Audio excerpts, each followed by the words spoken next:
Hello everyone! Welcome back to D20 Sundays. I'm your host as always, Ian the Part-Time Dungeon Master. How's it going? I hope your week's been great, because otherwise it just kind of sucked, wouldn't it? So, I wanted to talk about honor scores real quick. So if you would join me on page 264 and 265 of your Dungeon Master's Guide, it's this one with good old Vecna on the front. Honor score. If your campaign involves cultures where a rigid code of honor is a part of the daily life, consider using the honor score as a means of measuring a character's devotion to that code. This ability fits well in a setting inspired by Asian cultures such as Karator and the Forgotten Realms. The honor ability is also useful in any campaign that revolves around orders of knights. Honor measures not only a character's devotion to a code, but also the character's understanding of it. The honor score can also reflect how others perceive a character's honor. A character with a high honor usually has a reputation that others know about, especially those who have high honor scores themselves. Unlike other abilities, honor scores cannot be raised normally by any score increases. This means the ones that you get every 4 levels.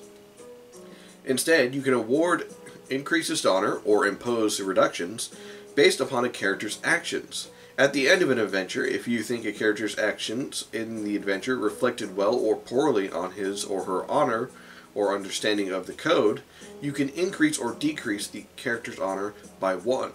As with other ability scores, a character's honor can't exceed 20 or fall below 1. There's a little bit more. Honor checks. Honor checks can be used in social situations as much as charisma would, when a character's understanding of a code or of conduct is the most defining factor in the way a social situation will play out. You may also call for an honor check when a character is in one of the following situations: being unsure how to act with honor, surrendering while trying to save face, trying to determine another character's honor score, trying to use the proper etiquette in a delicate social situation, or using his or her honorable or dishonorable reputation to influence someone else. There are also honor saving throws. An honor saving throw comes into play when you want to determine whether a character might inadvertently do something dishonorable. You might call for an honor saving throw in the following situations: avoiding an accidental breach of honor or etiquette, resisting the urge to respond to goading or insults from an enemy, recognizing when an enemy attempts to trick a character into a breach of honor. Now, I've always wanted to use this in a campaign, to be honest. That's the reason why I wanted to talk about it today, is because I'm actually going to be using it soon in a campaign that I'm going to be running. It's going to be dealing with the Civil War. But the idea of honor scores always kind of intrigued me, especially considering a lot of people like to play, knights of some kind, and not to mention paladins. Paladins, I feel like, would have these honor scores because it's well, it makes sense. They're supposed to be essentially the amplification of a knight. They are, divine and holy and all that jazz. Like, King Arthur's, crusaders. They were known as, paladins. So, yeah, I just really wanted to talk about them. Because the idea of, your honor being called into question, at any moment, most characters, most players don't really think anything about it. They're like, whatever. But at the same time, if you give them an honor score, and, they realize that, based upon their honor, they can get, say, special, special orders, access to better magic items, and so on and so forth, purely because of how honorable they are, then you open up a whole new avenue. You open up an avenue for where the players now do care how other NPCs perceive them. Because now they're like, oh, hold on, if I have a high enough honor, he might let me into, the back room, where he keeps the good stuff. And I want to get into the back room where he's got the good stuff. But in order to do that, you have to pass an honor check. Where, the shopkeeper's like, I'll show you some of the stash that I've got in the back, where I keep all the, the really good magic items that I don't keep here out on the floor. Excuse me one moment.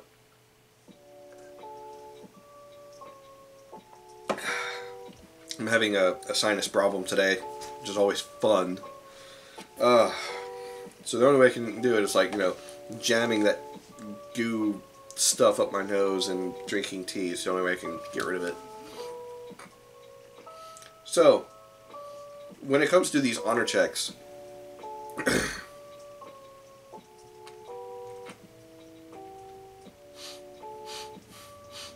okay, I can breathe again. When it comes to the honor checks, like I said, you open up an avenue for your players to essentially care a bit more as to how their character is perceived. If they're perceived as dishonorable, then they won't get access to the normal stuff that everyone else would.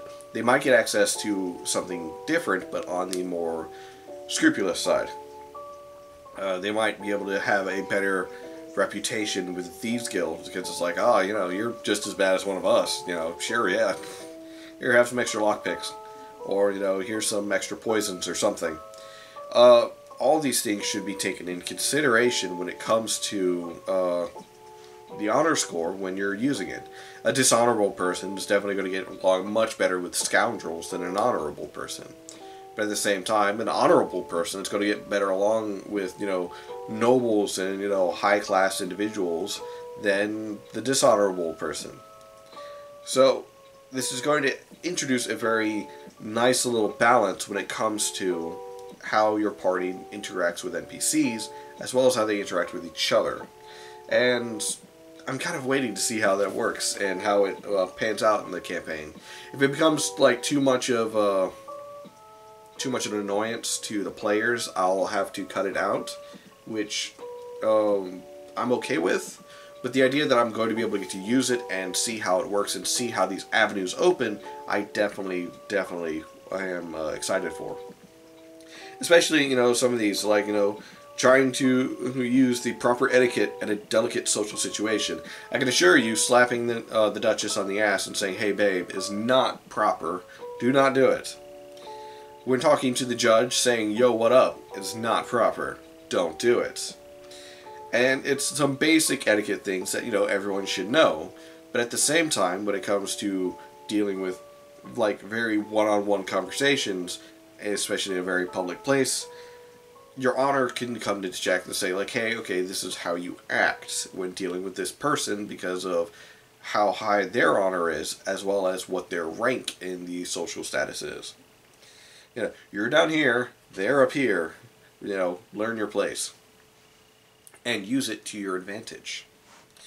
That's another thing. Because, and it's something that I was always told to me, it's not only who you know, it's who knows you.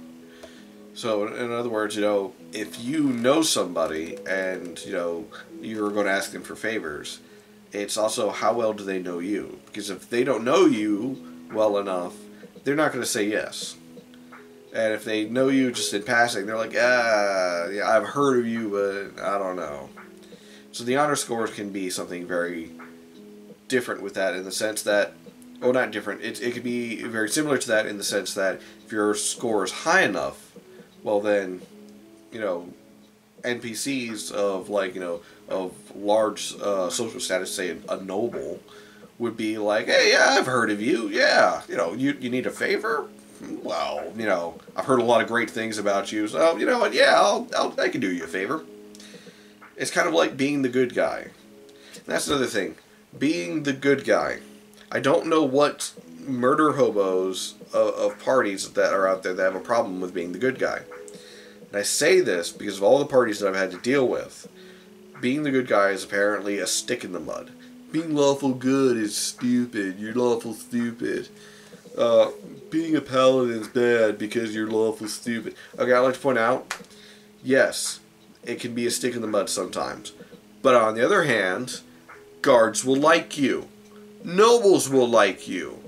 People will like you. If you're a noble and you say, hey, I want to give you guys a job, and these guys are like, you know, a bunch of, like, assholes who go around just, you know, shanking the, you know, every other citizen of the, you know, of the kingdom because they feel like it, or setting a goddamn orphanage on fire, and the noble's going to think twice about giving them a job, unless it's like, you know, murder and arson. But if he's like, hey, you know, I've got like this really important package that needs to be protected, and you cannot look inside of it, he's going to go for the paladin or the very lawful good and honorable people versus the people that's currently stabbing his maid or setting part of his house on fire.